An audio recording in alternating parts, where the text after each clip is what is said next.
Alright guys, sa mapagpalang araw sa inyong lahat, meron tayong reaction video dito kay Rob Trip, mga vlogger na tatakbo bilang politika. At ito ay nagsimula na mag-candidacy filing for 2025. Alright, panoorin po natin dito sa ating Commission on Election. At tingnan natin ang conference ngayong Tuesday, October 1. After first day of filing candidates ng Certificate of Candidacy 2025 election. And not further ado, let's do it, guys. Ernesto Ferdinand P. Macedo Jr., Executive Director, Teopisto E. Elnas. Sa aming bandang kanan po, nandito po si Director Albert Rodriguez, ang inyong lugod po, Director John Rex Laudianco. At para po sa pambungad na pananalita, inihiling po namin kay Chairman George Erwin M. Garcia. Maraming salamat sa inyong lahat, Commissioner Ernesto Ferdinand Maceda, sa ating Executive Director, kay Director John Rex, kay Director Albert. Sa inyong lahat, maraming salamat sa pagtsatsaga mula alas 8 ng umaga hanggang alas 5 ng hapon. 17 kandidato para sa senador, 15 party list organizations and political parties ang inyong nasaksihan ngayong maghapon na ito, dumagda doon sa ating commitment wall.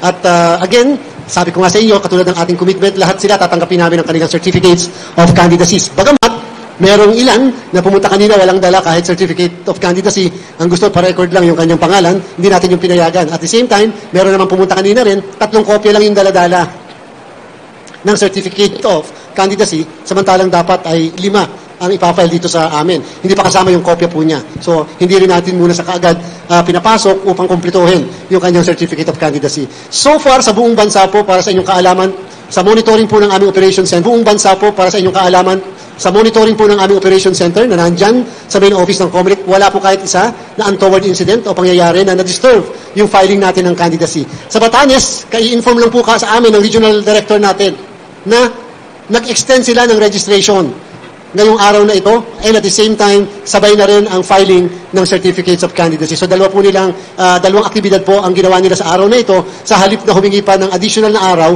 pagkatapos ng filing ng certificate of candidacy. So lumalabas po, base sa ating initial assessment, na matagumpay yung naging unang araw ng filing ng certificate of candidacy. Yung pong sa labas kanina na maaaring hindi nyo nasaksihan lahat, madami rin po ng mga nagkasama na mga supporters, ang mga nag-file, yung mga aspirants sa labas, at napanatili nila ang katiwasayan ng pag-file ng candidacy.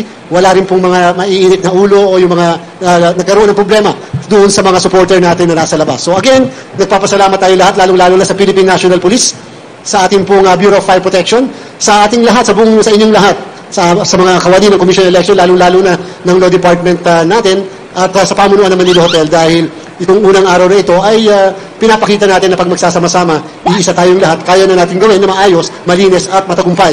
Sana yung masusunod pang 7 araw ay ganun din. Siya nga po pala, ngayong hapon lamang nakarating sa amin ng balita na ang COMELEC, na ang kataas-taasang hukuman ay nag-issue ng temporary restraining order doon sa aming Section 11 ng COMELEC Resolution 11045. Ipapaliwanag ko po yun. Pero gusto ko muna sabihin sa inyo na yun po ay isang welcome development sa part ng Commission on Elections. Noong mga nakarang araw pa, sinabi po natin na bagamat kami ang respondent doon sa petisyon na na-file sa Korte Suprema, sinusuportahan po namin actually yung filing ng petisyon na yan sapagkat gusto po nating maklarify yung ilang gray areas o ilang mga legal issues na dapat ay maklarify, lalong-lalo na dito sa eleksyon na ito at napaka-importante sa 2028 national and local election. Ano po ba yung Section 11 ng 11045 na inamend din po namin ng 11065? Nakalagay po doon, pagka-elective official na tumakbo sa isang posisyon parehas ng kanyang hinahawakan o kaya mas mataas sa hinahawakan niya o kaya mas mababa sa hinahawakan niya, siya ay hindi deemed resigned sa kanyang pwesto. Yan po ay nakabase sa Republic Act 9006, ang Fair Elections Act. Pagkatapos po nun, sinabi namin, yung lahat ng appointive officials or employees of government na magpa-file ng candidacy sa national or local position ay deemed resigned upon the date of the filing ng candidacy. I will repeat, deemed resigned upon the date of the filing of the certificates of candidacy. Yung pangatlo po doon, at yun yung contentious, ay yung ano ang effect ng filing ng candidacy sa mga appointive officials or employees na nakasama sa 10 na mga nominado ng isang political party or party list. Nung una, sinabi po namin na hindi sila deemed resigned upon the filing of the certificate of nomination and acceptance sapagkat may desisyon ng Korte Suprema, 2 kaso ng Palparan versus HRET at Abayon versus HRET, na nagsasabi na ang kandidato ay ang mga political parties at sectoral organizations at hindi ang mga nominees. At the same time, ang sinabi rin ng Korte Suprema, ang miyembro ng Kongreso ay yung mga nominees at hindi yung mga party list.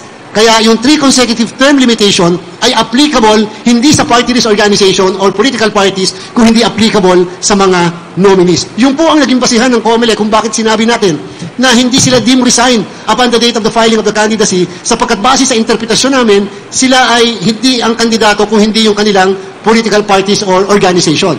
Ngayon, pagkatapos po ng aming plenary budget at talagang na-point out po ng minority yung bagay na yan, nag-agree naman po ang COMELEC sapagkat sabi namin talagang gray area yan. Binago po namin, nagkaroon kami ng pagbabago sa ating resolusyon. At ang sinabi natin doon sa 11065, they are deemed resigned, yung lahat ng mga nominees na appointive sa pamahalaan sa start ng campaign period which is February 11, 2025. Yung po yung present na state ng ating sitwasyon o polisiya patungkol sa mga appointive officials na nominado ng mga political parties or sectoral organizations. Kaya lang, yung pong petisyon ay na-file hindi doon sa 11065 kung hindi na-file sa questioning 11045, yung original resolution. Pero po, despite that, again, welcome na welcome po sa amin yan. Sana nga, itong kasong ito na nasa Korte Suprema ngayon ay magkaroon ng kaliwanagan tungkol sa bagay na yan.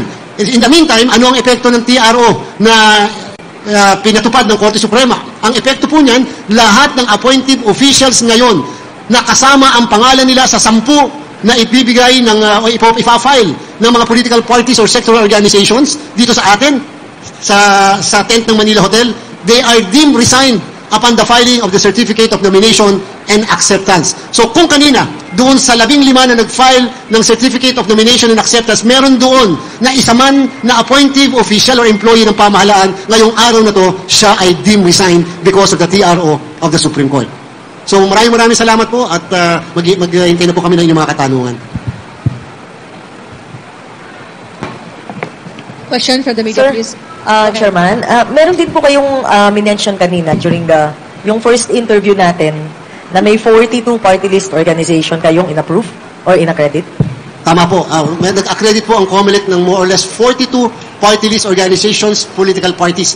Sa ating pong record, ay mukhang mas mababa itong ating na-approve na ito kumpara sa mga dalawang nakaraang halalan para sa party list. Bagamat, meron po kasi na 117 na existing pa na party list. So kung tutuusin, 122 na existing political parties and party list. So 122 plus 42 lalabas ay 164. Subalit, meron po kaming mga tinanggihan ng mga political parties kasi nag-file sila ng manifestation to participate samantala ang dapat na ipapile nila ay petisyon. Kaya ilalabas namin ang bilang na 160 party list na makapagpa-participate sa darating na halalan. So yung po ay lubhari mas mababa doon sa bilang ng party list na nagpa-participate ng mga ilang nakaraang halalan. So again, nag-accredit po kami ng 42, nag-dismiss po kami ng mga mahigit 140 na party list organizations, hindi po namin pinayagan ang kanilang petition for accreditation. At meron ding isang nakakuha bago pa ang 2024 petition filing ng TRO mula sa Supreme Court. Kaya kasama po siya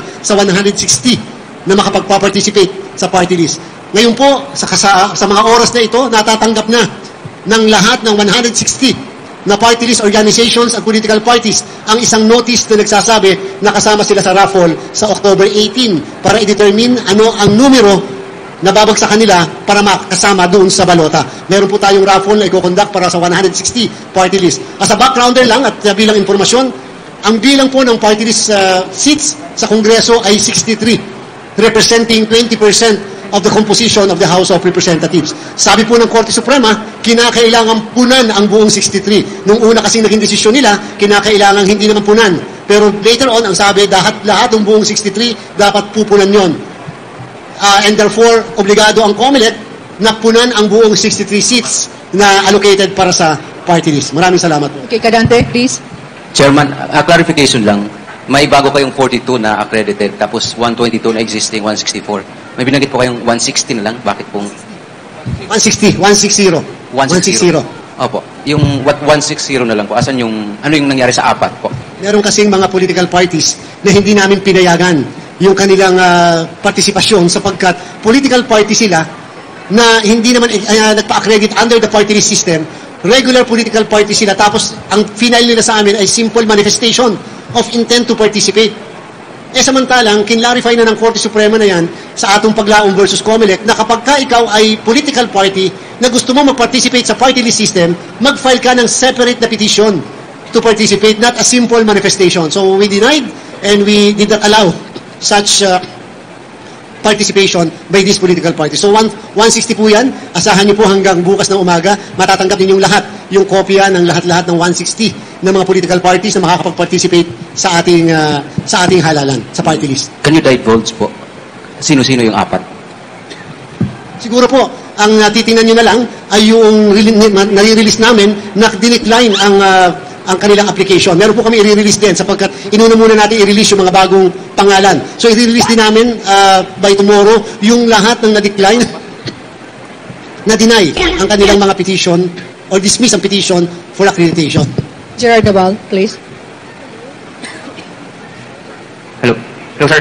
Yung pong sa 17 na for senator and 15 party list, mababa po ba yun compared sa mga previews or somehow yun lang po yung expectation natin for day 1?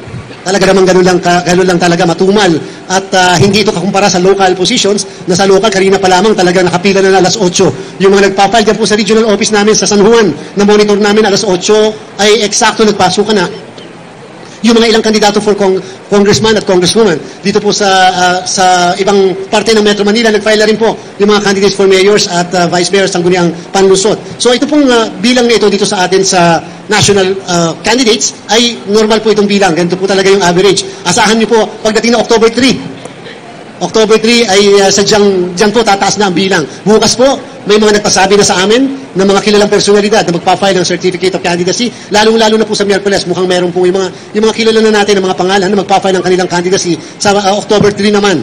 And so, natutuwa na po tayo sa bilang na ito. Ibig sabihin lamang talagang ganun kadami ang interesado ng mga kababayan natin na maglingkod, at least bilang mga senador. Lahat naman sila, nakausap nyo sila isa-isa kanina, na ibigay at nakilala nyo sila. And tingnan natin yung mga susunod pa na magpa-file ng candidacy hanggang October 8. Chairman Torres. Alright guys, ayan, napakinggan po natin ang mga nag-filing ng candidacy sa kanyang senatorial. At ito ay bilang 160. At diskwalipado ang apat, dapat 164. Alright, maraming salamat sa panonood pagkinig dito kay Rob Trip, and see us again sa ating reaction video, and peace out.